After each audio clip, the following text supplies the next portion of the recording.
बच्चों आज हम डिस्कस कर रहे हैं कि किसी चीज़ का डिफरेंशिएशन कैसे निकाला जाता है। मान लेते हैं हमारे पास एक फंक्शन है y की वैल्यू है x raise to the power n, मतलब x की शक्ति n। तो अगर हम y का डिफरेंशिएशन निकालना चाहते हैं विद रिस्पेक्ट टू x तो उसको लिखा जाएगा dy बाई dx। अब dy बाई dx y की वैल्यू पुट कर दो, y की वैल्यू तो x raise to the power n थी। इसको क्या पढ़ा जाएगा, एक तरह से differentiation of y with respect to x। अब ये ध्यान दो कि x की पावर कितनी है n, तो डिफरेंशिएशन में पावर को नीचे उतार लिया जाता है और एक पावर कम कर दी जाती है। जैसे x की शक्ति n थी, n नीचे उतर गया और इस n में से एक क्या कर दोगे, माइनस। अब हम कुछ एग्जांपल्स देखते हैं। y किसके इक्वल है, x raise to the power 6, तो 6 को मैंने नीचे उतारा और x 6 में से एक माइनस कर दिया, तो आंसर क्या रहेगा 6x raise to the power 5। Next example देखो, y is equal to x raise to the power -4 है। -4 को आप नीचे उतार लोगे, x की पावर -4 -1 दैट मीन्स x की पावर -5।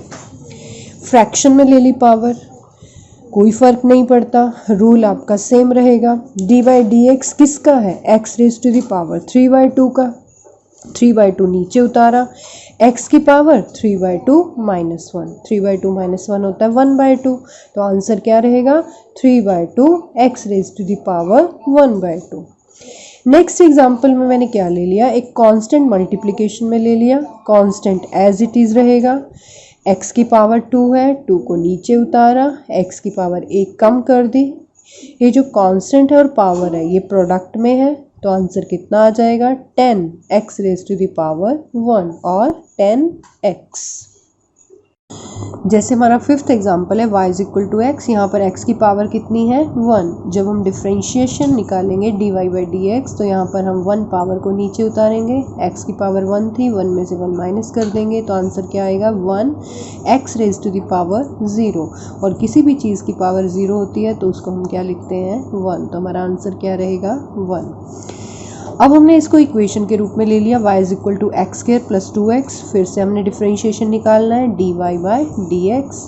अब आप इसके दो पार्ट्स कर लेंगे, dy by dx of x square plus dy by dx of 2x। X square का डिफरेंशिएशन क्या होगा, 2 पावर नीचे उतारी, 2x raise to the power 2 -1।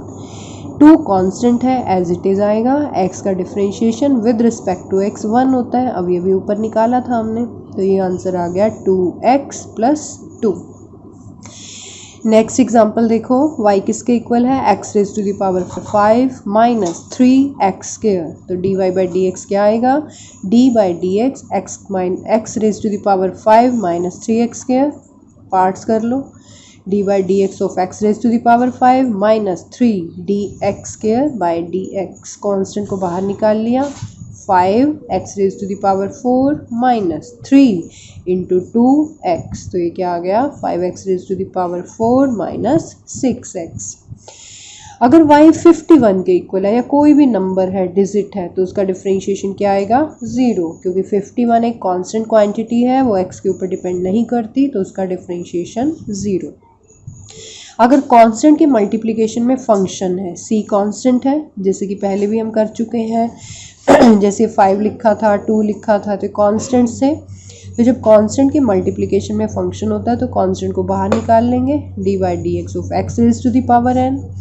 तो यहाँ पर हम कांस्टेंट मल्टीप्लाइड बाय पावर, फिर x की पावर क्या कर दी, 1 माइनस कर दी, तो आंसर क्या आएगा cn x raise to the power n minus 1।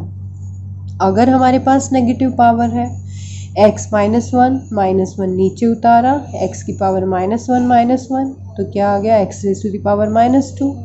नीचे लेके आए तो x की पावर +2 होगी, means -1 by x square. This is the differentiation of x raise to the power -1। अब हम सीखेंगे कि इंटीग्रेशन कैसे निकालते हैं। डिफरेंशिएशन का रिवर्स होता है इंटीग्रेशन। इंटीग्रेशन का मतलब होता है छोटे छोटे कई पार्ट्स को जोड़ के बड़ा पार्ट निकालना। तो मान लेते हैं हमारे पास कोई फंक्शन है x raise to the power n, उसका हमने इंटीग्रेशन करना है, ये इंटीग्रेशन का निशान है। वेरिएबल क्या है, x बदलने वाला है, तो वेरिएबल हमने dx लिख दिया मल्टीप्लिकेशन में। तो इसमें रूल क्या है, x की पावर 1 बढ़ा दो। हमने क्या किया, x की पावर बढ़ा दी, n+1 कर दी और बढ़ी हुई पावर से डिवाइड कर दो। तो बढ़ी हुई पावर कितनी है, n+1, उसी से हमने डिवाइड कर दिया। तो x raise to the power n का इंटीग्रेशन क्या होगा, x raise to the power n+1 upon n+1। तो इसमें हम क्या करते हैं, कोई भी एक एग्जांपल ले लेते हैं। जैसे हमारे पास कोई फंक्शन है x raise to the power 5, इसका हमने इंटीग्रेशन करना है विद रिस्पेक्ट टू x। तो मल्टीप्लिकेशन में क्या कर दिया, dx। अब हमने एक पावर बढ़ा दी, 5 से 6 कर दी और 6 से ही क्या कर दिया, डिवाइड। कोई नेगेटिव पावर ले लो, x की पावर -8 है, इसका हमने इंटीग्रेशन करना है। एक पावर बढ़ा दिया आपने, बढ़ाने का मतलब ऐड कर दी, तो x raise to the power क्या हो गया, -7। और उसी -7 से आप क्या कर रहे हो, डिवाइड। तो ये पावर फ्रैक्शन में भी हो सकती है, पॉजिटिव भी हो सकती है, नेगेटिव भी हो सकती है, लेकिन रूल क्या रहेगा, सेम, कि एक पावर आपको बढ़ानी है और बढ़ी हुई पावर से क्या करना है, डिवाइड करना है। तो इस तरह से हम क्या निकाल सकते हैं, किसी फंक्शन का इंटीग्रेशन।